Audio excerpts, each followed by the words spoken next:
সম্মানিত দর্শক, 3 বছর বাচ্চার গোলজামা কাটিং। 1 গজ কাপড় নেবেন, এরপর কাপড়টিকে 4 পাট করে এখানে একটা মার্জিন করবেন। এখান থেকে হাফ বডি লম্বা নিব 8 ইঞ্চি পরিমাণ 3 বছর বাচ্চার জন্য। এরপর শোল্ডারের মাপ নিব 4 ইঞ্চি পরিমাণ, এখানেও 4 ইঞ্চি নিয়ে এখানে একটি মার্জিন করব। এটা 3 বছর বাচ্চার। হাতার মহড়া 4 ইঞ্চি অথবা 4.5 ইঞ্চি নিয়ে একটা মার্জিন করবেন। গলার পাশে নেবেন 1.5 ইঞ্চি, সামনে পিছনে একই সমান গলা, 1.5 ইঞ্চি গলার পাশে। গলার লম্বা নিতে হবে 3.5 অথবা 4.5 ইঞ্চি পরিমাণ 3 বছর বাচ্চার। এরপর বডি 4-এর 1 অংশ 24 ইঞ্চি বডি দেবো, 24-এর 4 1 অংশ নিলাম। এরপর 22 ইঞ্চি পেটের মাপ দিছি, 22কে 4 ভাগ করে 1 ভাগ নিছি।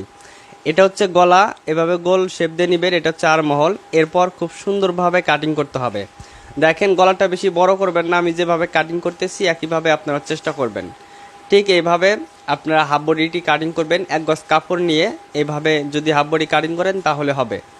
এরপর এখানে বাকি কাপড়টা আপনারা এইভাবে ডাবল ভাঁজ করবেন পাড়ের দিকে। এরপর ঠিক এইভাবে সামনের দিকে ভাঁজ করে 4 পাট করব। আমার দিকে আটকানো অংশটি রেখে এখন হাফ বডিটা ঠিক এইভাবে রেখে আমরা লম্বাটা নিব। 1 গজ কাপড় দিয়ে আপনি 23 ইঞ্চি বা 22 ইঞ্চি লম্বা দিতে পারবেন। আমি এখানে 21 ইঞ্চি লম্বা দিচ্ছি। সেলাই সহ আমি 21 ইঞ্চি নিয়ে নিলাম। সেলাই করার পর এটা 20 ইঞ্চি থাকবে। ঠিক এভাবে মার্জিন করে খুব সুন্দর করে কাটিং করে নিতে হবে। দেখেন, ঠিক এইভাবে আপনারা গোলজামা কাটিং করবেন। ভিডিও ভালো লাগলে শেয়ার করবেন।